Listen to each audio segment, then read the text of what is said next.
आप सभी को पता ही है कि रिसेंटली बीटीएस का नाम एक काफ़ी बड़े ड्रग केस में आ गया था, जहां पर काफ़ी सारे के-पॉप आइडल्स को रंगे हाथों पकड़ा गया है। और वहां पे मौजूद लोगों ने बीटीएस के खिलाफ भी काफ़ी ज़्यादा स्टेटमेंट्स दी थी और उनका कहना था कि बीटीएस के कुछ आर्टिस्ट उस क्लब में आते जाते रहते हैं और वहाँ के रेगुलर कस्टमर हैं और वो भी इस अडल्ट बिजनेस में इन्वॉल्व हैं। उस समय तो हाइब ने अपनी एक स्टेटमेंट जाहिर करी थी और बताया था कि ये बिल्कुल ही झूठ है और ऐसा कुछ नहीं है, लेकिन अब हाइब ने फिर से इस रूमर के ऊपर एक और स्टेटमेंट जाहिर करी है, जहां पर उन्होंने पूरी बातों को क्लियर किया है। तो बेसिकली अभी तक वो रूमर्स चल रही थी और हर कोई बोल रहा था कि बीटीएस भी इसमें इन्वॉल्व ज़रूर होंगे। उनका ऐसा कहना इसलिए था क्योंकि रिसेंटली बीटीएस के गोल्डन मांग ने यानी जंगकुक की एक वीडियो वायरल हुई थी, जहां पर वो सिगरेट को स्मोक करते देखे गए थे। साथ ही साथ जी ड्रैगन को इस केस में पकड़ा गया है, इसलिए जेनी के साथ वी का नाम भी आ रहा था और बहुत से लोग बोल रहे थे कि बीटीएस की इन्वेस्टिगेशन दोबारा होनी चाहिए। तो हाइब ने फिर से एक स्टेटमेंट जाहिर करी है और उन्होंने बताया है कि जो भी रूमर्स स्प्रेड करी गई हैं बीटीएस के खिलाफ और उस लोकेशन को लेकर जहां पर ये इलीगल बिजनेस हो रहा था,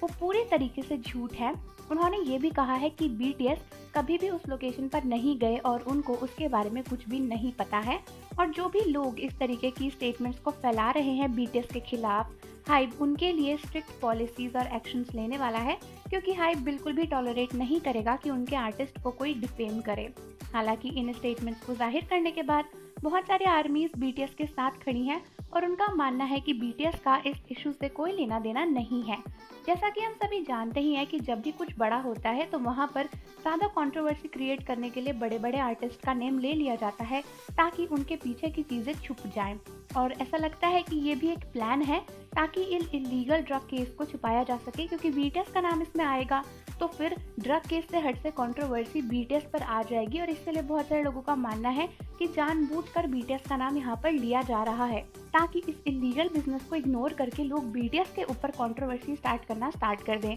हालांकि हाइब ने ऑलरेडी अपनी स्टेटमेंट क्लियरली दे दी है कि बीटीएस का इससे कोई भी नाता नहीं है, लेकिन अभी भी पुलिस इन्वेस्टिगेशन जारी है, क्योंकि 2-3 के-पॉप आइडल्स जिनको रंगे हाथों वहां पर ये सब करते हुए पकड़ा गया था, वो अभी भी इन्वेस्टिगेशन के अंडर ही हैं और बीटीएस के खिलाफ भी बहुत सारे लोगों ने अपनी स्टेटमेंट दी है। फिलहाल तो बीटीएस के किसी मेंबर ने आकर इस बारे में कोई भी बात नहीं करी है, और क्योंकि उनकी एजेंसी इस बारे में स्टेटमेंट जाहिर कर ही रही है, तो बीटीएस को आगे आकर कुछ भी बोलने की ज़रूरत नहीं है। तो आर्मीज मुझे कमेंट करके ज़रूर बताओ कि आप बीटीएस के साथ हो या फिर नहीं, और जाने से पहले चैनल को सब्सक्राइब कर लीजिए, बेल आइकन प्रेस कर दीजिए। मिलते हैं आपसे अगली वीडियो के साथ।